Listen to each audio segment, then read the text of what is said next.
استاد ورزش تاجیکستان و اتحاد شوروی در گشتین جودو و طرز آزاد مربی چند نسل پهلوان‌های نامدار تاجیک مروتشو بچه‌بکوف روز 9 سپتامبر سال 2023 در سن 79 از عالم چشم پوشید. در این باره شاگردان و مخلصان این پهلوان نامی به پایگاه خبری بامداد خبر دادند.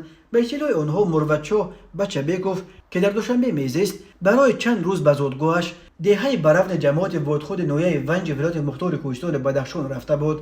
از دوشنبه که هوایش خیلی وزنی شده بود برای چند روز بعد عرف که از هوای تازه کوهستان نفس چند بکشد، ولی متاسفانه در برفن فشار خونش به نوگاه بود و رفت و مگی 4 روز در بستر بیماری بود و جان به جانفری سپرد.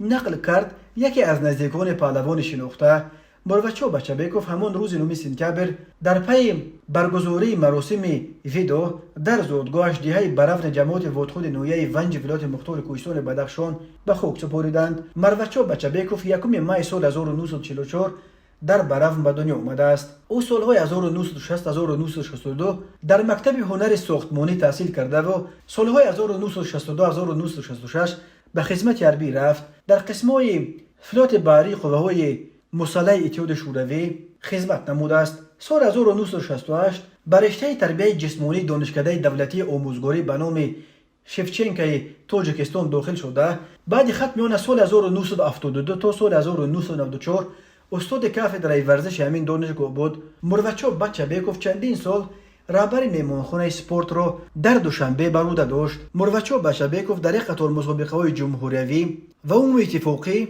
و گفتی‌های غیر رسمی قوه آزمایی نموده بارها غالب آمده است. در یاد مخلصان به خصوص سبک میدانداری و رقص پهلوانی که مروتشو بچه‌بکوف اجرا میکرد تا حال نقش بسته است. بسیاری ها رقص او را یکی از بهترین نمونه های رقص پهلوانی تاجیکی مینامند و اما بزرگترین یادگار از مروتشو بچه‌بکوف دهها شاگرد تربیت داده اوست که در مسابقه های ملی و بین المللی شرف ورزش تاجیک را سربلندانه حمایت کردند. مروتشو بچه‌بکوف در واقع یکی از اساسگذاران مکتب گشتینگیری ونج دانسته می شود که امروز شهرت این مکتب از تاجیکستان هم خیلی فراتر رفته است.